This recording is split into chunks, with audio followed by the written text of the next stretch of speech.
Welcome, Patreon supporters, to your official Spoilercast of Netflix original The Punisher. Season 2. Okay. I'm just going to put it out there. This was rough. Oh, you're out of your mind. This was rough. You're out of your mind. I watched all of it. I'll say that. I did watch all of this. This was rough. I'm going to put this out there right now. I have not watched the last episode and a half. I can talk everything up until the middle of episode 12. And that is all I will say. I will reserve my opinion until I feel like it. Now, Josh, I know you're the complete opposite of us, which is what I was hoping for and was expecting. I from what I could tell, I think you've even watched this. You're starting your second time, right? So I watched season 2 over a couple days. And then there was nothing else I wanted to watch, so I went back and watched season 1. Oh, that's so good. And then season 2 again. I like it more than Daredevil. Whoa. That's bold, you are crazy. The series, no, I want to go that far. I like the series as a whole better than I like Daredevil. I feel like the character is more honest, not just with the world, but with himself. Sure. I feel like there's real growth and not like sort of milling about indecision. That's the thing about Frank is he doesn't waver. Ugh, I'm going to disagree on that one. He goes in a direction. I'm not talking about freezing on Billy. That's different. I'm not talking about that either. He moves. That dude just moves forward. So that's what I loved about season 1, right? Was the thing with season 1 was here's Frank Castle, here's his end goal, right? They're on two opposite ends. In the middle is all this other BS, and his job is I don't care. I'm gonna plow right through that. I'm not gonna take any names. I'm just gonna kill everybody, right? I'm just gonna destroy, and then I'm gonna get to my end goal. And what I'm gonna do? Brutally murder that fuck, right? Like it just comes down to an aggressive and it's just a train the whole time. It's unstoppable, right? This season, not so much. That kid changed him, dude. I mean, sure. No, that was an evolution. It was amazing. Okay, but once he started listening to her, he committed to it. There was I agree, but he wavered, and we can disagree on that. That's fine. The thing that really pushed me over the edge was when he got the Russian guy out in the middle of nowhere, shotgun to his chest. And he was about to murder him, and he goes, "Oh, shoot me in the chest because of my kids." And he's like, "Oh, well, you got kids." And all I could think about was save Martha. I was like, "Why are we? Why didn't you just shoot this guy in the fucking chest? Why? Why didn't you just kill this guy? You're the Punisher, not the Intimidator. You're the Punisher. Punish him for what?" For being the head of a murdering organization who literally just tried to kill him in a gym that he just killed 6 or 7 guys. He's the guy at the end of it for that obstacle. In season 1, Frank Castle would just murder that guy. Why not murder him in season 2? He was going to die either way. Of what? Old age? Frank didn't know that, though. Of course Frank knew that. Of course Frank knew that. Frank had no idea. He had no idea what he's getting in the middle of. And here's the... All right, I'm ready to share my opinion now. This series has had some really great moments surrounded by a bunch of trash that I just did not care for. I agree. There is no reason for Frank to get involved into this issue. Just right off the bat, within the first 2 episodes, there's no reason for Frank to get involved, and there's no connection with this person. Why he cares so much about this girl? There's no reason that he has this connection with this girl. I will not go that far. I'm in the middle of it right now, and I'm still scratching my head as to why does he care so much. But throw that out the window and just say he wants to do the right thing. Because she's a year older than his daughter would be. Yes. He immediately drops it 4 episodes in as soon as we start hearing about Billy escaping and shit. Just drops it. That entire storyline is abandoned for 8 episodes until episode 11. That's not true. That is true. That's not true. He does nothing to further protect that girl except keep her in the trailer. He's fighting 2 wars simultaneously. And that's the problem with this season. There's two different storylines happening. One I care about, one I don't give a shit about. And it's too divided. It literally gets to the point where they start picking up with the John Bishop story, and I'm like, what were we doing with this again? I had to legitimately try to remember what was the last thing we were doing, why he was going to the senator's house. Oh yeah, because 8 episodes ago, they found out that the roll of film the girl had was of that senator. You're exaggerating the episode count, but all right. It's okay. You're right. It's 7. It's from episode 4 until episode 11. I understand your opinion. I just disagree. I actually have a question for you, and I'm curious if you agree with this choice, Josh. And I'm not saying if you do, it changes my opinion about anything. I'm curious about how you feel about a choice that they made in the show. When Frank and it's Amy, right? Is that her name? Amy? Yes. Okay. When Frank and Amy show up in the city and they go to that fucking disgusting place to get the pictures developed, right? Yeah. They need to. I get that. Frank Castle being a father, and you and I both being dads, and you get the moment to murder that guy. Why not? Why not murder that guy? He's facilitating some of the darkest shit in the world. She asked him not to. Look, that for whatever reason, right? They wrote some. God, don't you guys see? Like, it's a little bit of salvation for Frank. It's not congruent with the character that we left off in season 1. Listen, it's an evolution of the character there is that we left no off in reason season 1. for that evolution. Why not? Because the way we left that character at the end of season 1 is I will murder people like this. And he's still saying he'll do that, but so you can't. He's healing just a little bit of himself so that he can go and look. The end of the thing, he murders a bunch of teenagers. Yeah. So, sorry, you haven't seen it. He's gonna murder. He's gonna murder a bunch of teenagers. They deserved it, so I'm cool with it. And sure, but he's not. It's not a departure. He's healing his own wounds so that he can pursue this. And he's been very clear with everybody that he's going to be by himself forever, and that's the life he chose. Right. Let me be very clear before we go too far down the rabbit hole. So I'm okay with him closing the painful loop of his daughter. I'm okay. Yes, that I did acknowledge, appreciate, and know that that's why he was so attached to Amy, right? So Brian asked you asked why is he so attached to that girl? Josh kind of said it earlier, but we were all talking. Say what you said, Josh. Say what you said, because you're She's a year older than his daughter, and that is why. So I asked him. I just asked Josh why didn't he kill the guy? In one of the first conversations he had with Amy, she said you should let her live. Right. You should let her live in your head, do stuff. Yeah.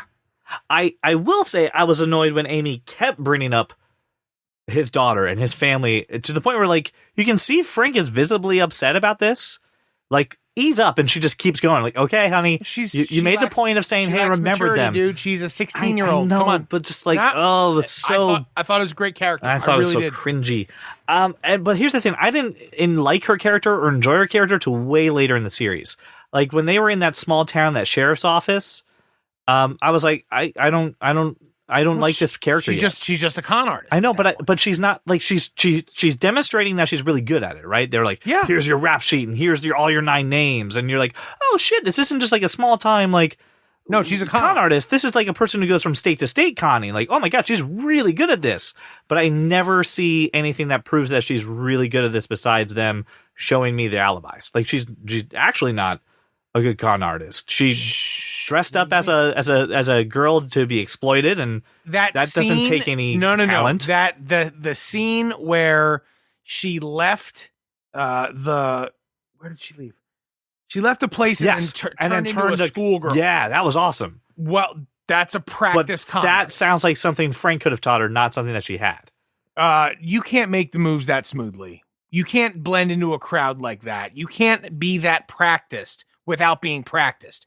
The 3-card Monty thing should also Okay, that was illuminate cool. that for you. But she said that's a simple trick. It's a simple sleight of hand. Can you do it? I can't do it. No, but I'm also not a world renowned practiced con artist. Right? I was saying the level of con artist they gave her. World renowned. She's a practiced street tough. You know what I mean? Right, but that's the thing. There's a difference between a street con artist and a person who can just hold their own with a 3-card Mountie in New York, and a person who is so good. That's a street con. You're right. And a person who's so good that they can create multiple personas spanning states and getting to themselves to the point where now they're at a international crime organization that's hunting after them because they took photos. It's a stretch. I'm not saying it's impossible. No, that's her I just boss. didn't understand it. Right, I know. I just didn't understand how she could go from 3-card Monty to that. Because Fiona is that person. But what I'm saying was the show did a rather poor job of making me believe and understand that. I don't see how. But okay. Okay. It just that's where I got off. Watch it again. I will say this. Out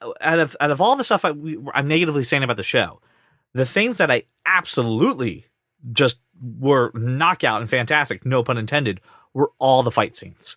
The fight choreography, the cinematography, the shots, that elevator fight. Ridiculously awesome, right? Just so good. Yeah. That I can't deny any of the action. It's brutal. My wife was turning away several times. It's very brutal. In your face. Just what we loved about Punisher, right? What we liked about Daredevil was the realism that comes with those environments. People get hurt and fucked up, and they're scarred for a long time. So I will give the show the proper credit of all the action sequences, all of them, even Madani fighting the Doctor, freaking good. I enjoyed that immensely, but I wasn't a fan of the characters and the stories in this season. I don't like you. When we talked about the trailer, Brian brought up the fact that the actor playing Billy Russo, whose name escapes me, so I'm sorry, rather handsome dude, that you're probably not just going to shove this guy in the mask the whole time, right? You got to show off his face a bit, right? And since he's rather handsome, we'll just have to deal with that. But when he took off the mask and we finally got to see how screwed up his face was, I was really... It wasn't all that screwed up. It wasn't all that screwed up. That really pissed me off. There was more detail in there. Like if you really stop and look at the scars, they're pretty complex. Very defined, yeah. Great makeup job for those scars. Just not scary. But like Jigsaw looked like a jigsaw. You know what I mean? Like he was like a really weird like Two-Face-esque kind of level of messed up face. I don't know. I didn't find Billy's arc very good either in this. Man, I didn't care. Full of haterade, Brian. I did not connect with the season, and I wish I did. I didn't. I liked some of the Billy stuff, but dude, like there's so much time spent on him having these lost memories and things. Like I don't care. Like we never get to see the Billy that we got to see at the end of season 1. Like briefly at the end of season 1, who was like sadistic and manipulative. Like he's legitimately crying and screaming like 90% of the time. And I do not give a shit about Dr. Riggs. Like that entire relationship just is beyond me. I don't care. I want to see Jigsaw fight Frank.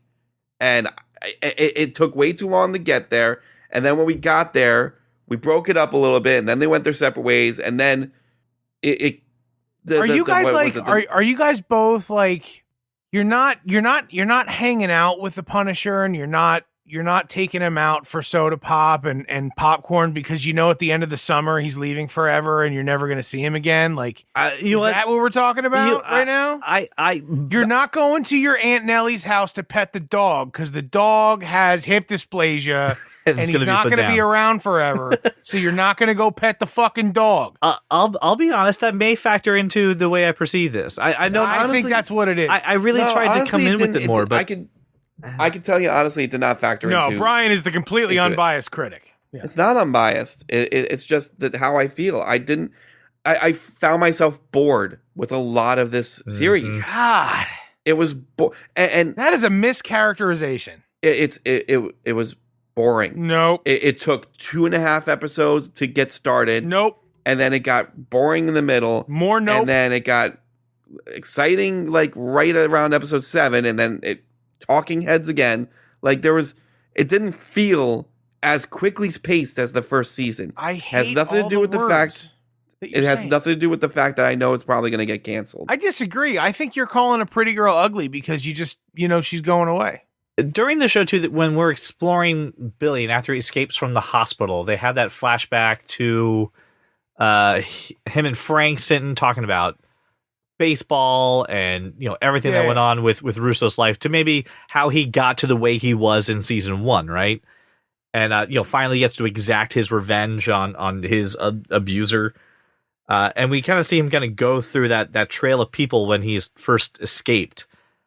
I was hoping that there would be more remembering things. I was hoping that memory would kind of flash back and we get just kind of what Brian said, that the Billy that we had earlier. And again, I know he's going to be jaded and he's going to be screwed up and it's not going to be 100%. I was really hoping, though, when he finally sees Frank and he sees that Punisher chest, right, and he sees that armor, I wanted something to just snap back into place in a way that would make it way more interesting rather than the real life thing that would happen, which is 100% true of a guy going, holy fuck, that's the thing of my nightmares, and having a breakdown, which is what would honestly happen.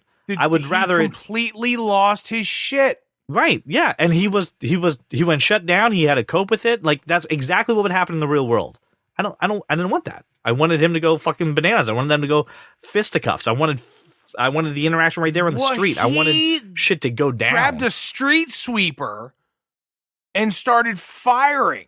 Right. I didn't want a gunfight. I wanted fisticuffs. Dude, I wanted those two to go beat the shit out of each other. First. That's not the way they're wired. They're soldiers. They use the weapons at their disposal. Like, I don't understand how this is a thing. No.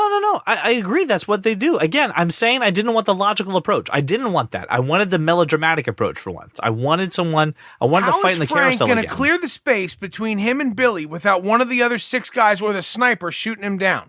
I said I don't want the logical approach. I don't want the logical. That's the great thing about this show is that they put a completely impractical war zone in the middle of a New York street with logic.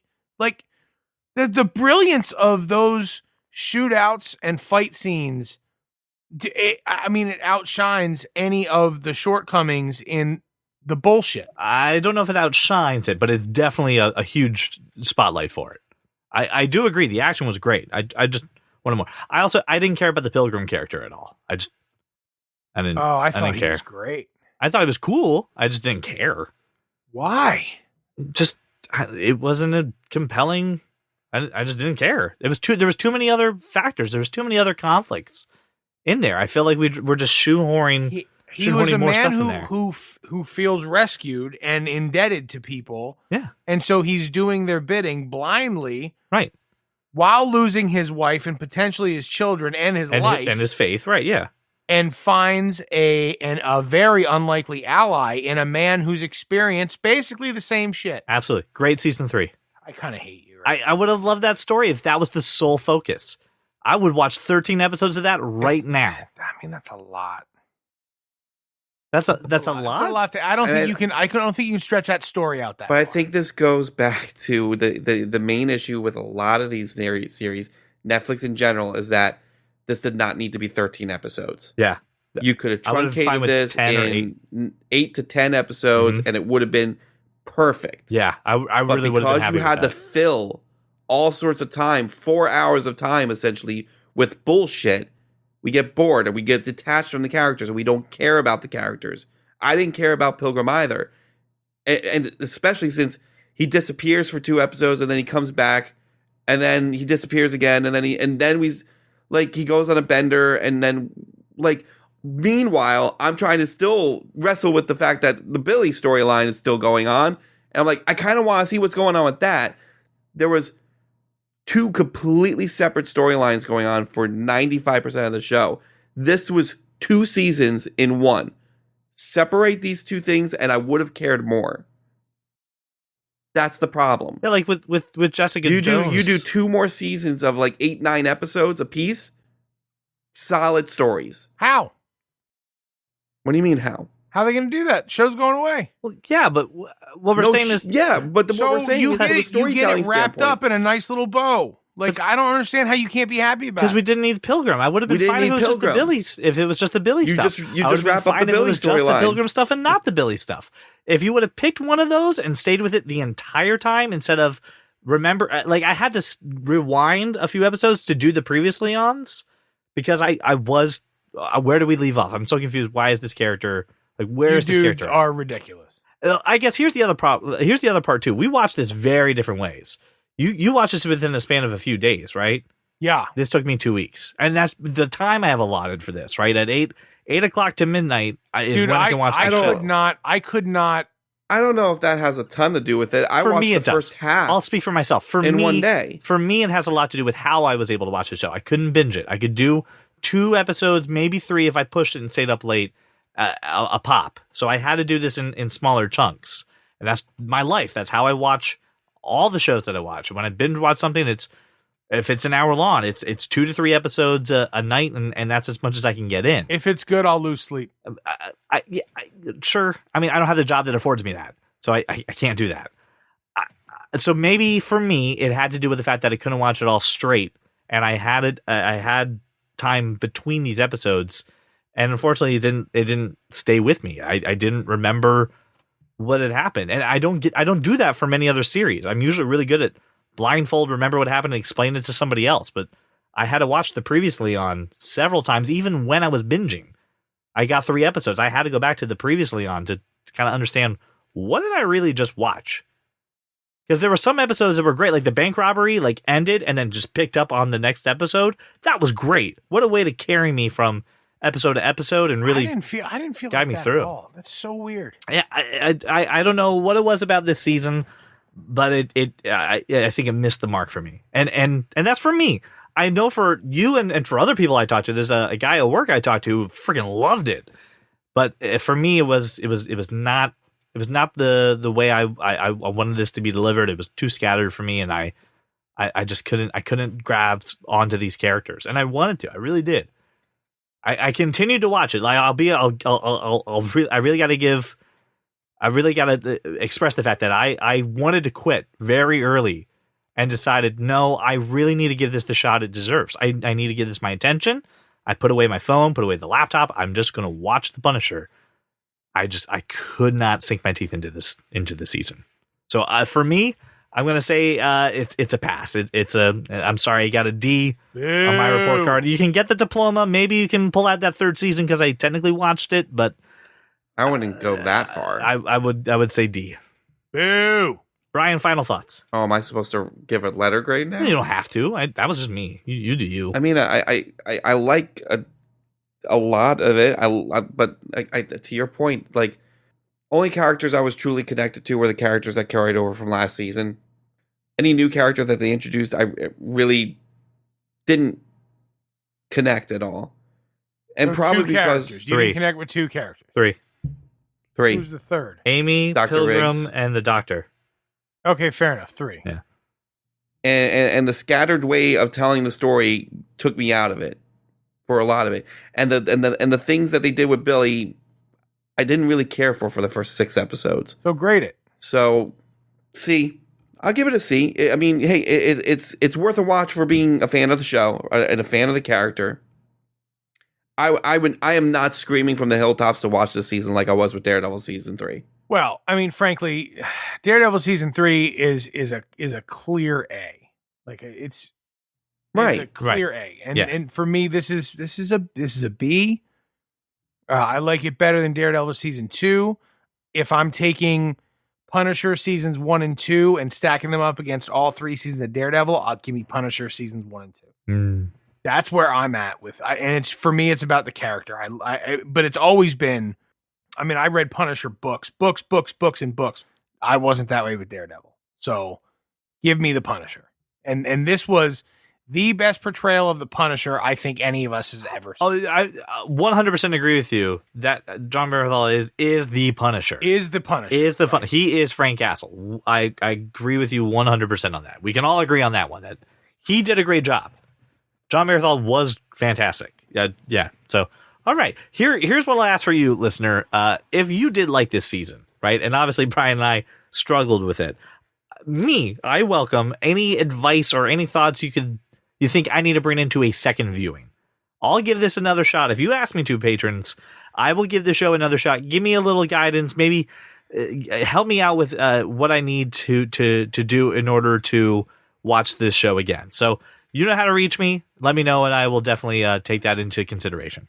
I have the first appearance of the Punisher. I'm just trying to prove my fandom. I wanted to love this show this season. I really did. But yes, this is the first appearance of the Punisher. It usually hangs on my wall. I need to get a new frame for it. For the audio listener, I'm seeing it in a bag. Right? Bagged and board? Bagged and boarded. It's not boarded because it's normally framed. I don't need to board it if it's in a frame. Of the first appearance of the Punisher. 129. You are correct, sir. Ooh. Hoorah. Thank you, patrons, again, for your continued support. I'm glad that you, I hope that you, I should say, appreciate our coverage of Punisher Season 2. Continue to listen and support the show, and we will see you on the next one. Well, welcome to the club, because you are that kind of nerd.